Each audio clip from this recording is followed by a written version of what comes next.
Hello everyone, today we will to present transport layer.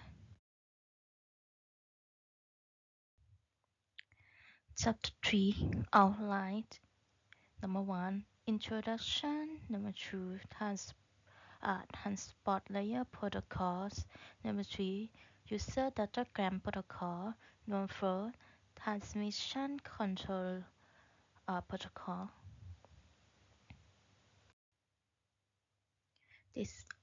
This subject is we introduce central service we normally require from the transport layer, such as process-to-process communication, addressing, multiplexing, error, flow, and congestion control. We discuss general transport layer protocol such as soft and wet, go back and selective repeat. We discuss UDP, which is the simple of the two protocol we discussed in this chapter.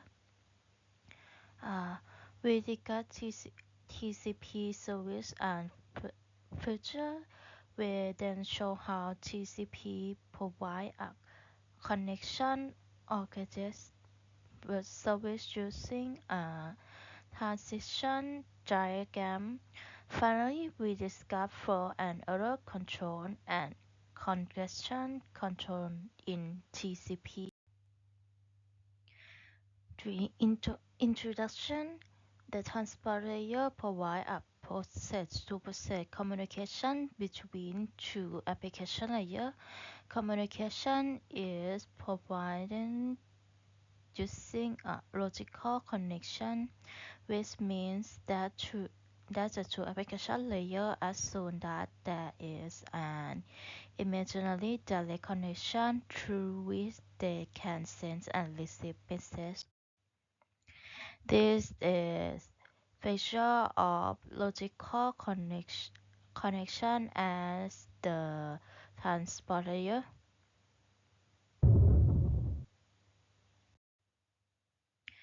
There's transport layer service. As we discussed in chapter 1, the transport layer is located between the network layer and the application layer. The transport layer is responsible for providing service to the application layer. It receives service from the network layer. In this section, we discuss the service that can be provided by the transport layer. In the next section, we discuss uh, several transport layer protocols. Uh, there is process-to-process communication addressing port number ICANN ranges. They have well-known port, resistor port, dynamic port, encapsulation and decapsulation, and multiplexing and demultiplexing. For control, they have pushing or pulling. Uh, for control at transport layer, buffer, error control, they have sequence number, acknowledgement, and combination for off, for, and error control. They have shipping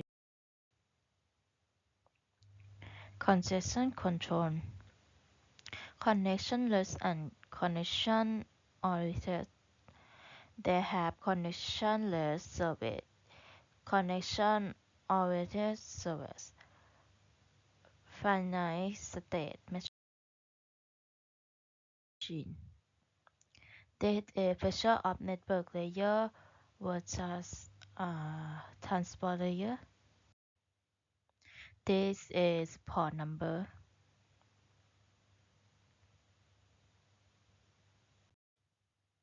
This IP address versus port number. This is CICANN language. The example 3.1 in UNIX, the well-known ports are stored in a file called. We can use the get utility to extract the line context response to the desired application. SNMP see in chapter 9 used to port number as for a different purpose. There's a feature of success address. This is encapsulation and decapsulation. This multiplexing and demultiplexing.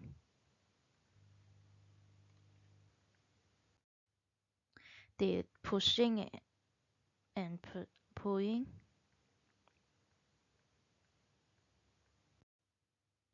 There's thorough control at the transport layer.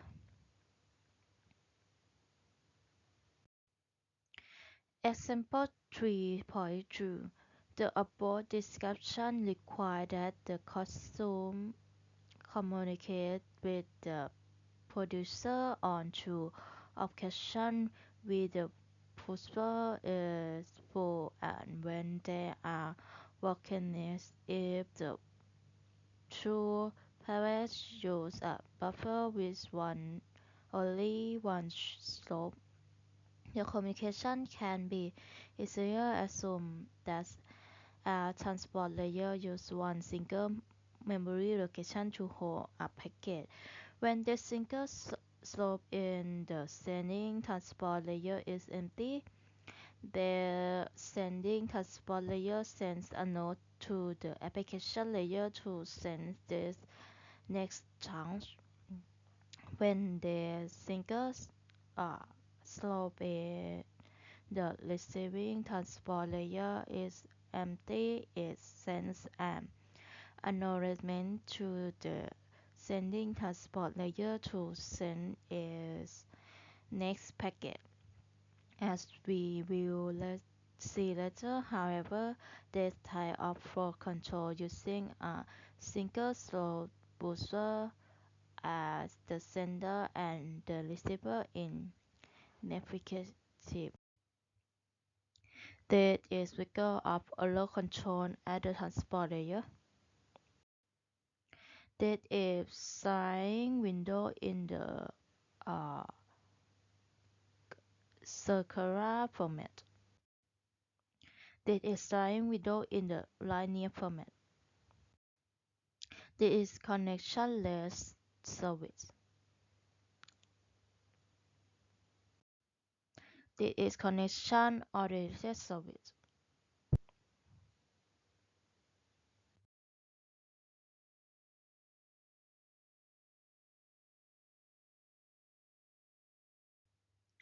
There is connectionless and connection oriented service represented as FSMS. The summary: the main doctrine of a transport layer protocol is to provide process-to-process communication. To define the processes we need port number. The client program defines itself with an affirmative port number. The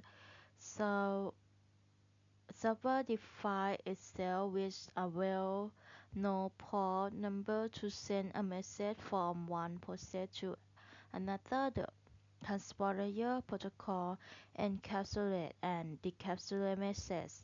For control balance to exchange of data is between a producer and a customer. A transport layer protocol can provide two types of service: Connectionless and connection oriented in connectionless service, the sender sends packet to the receiver without an connection. Establi- Establishment in connection oriented service, the client and the server first need to establish a connection between themselves. Thank you for listening to presentation.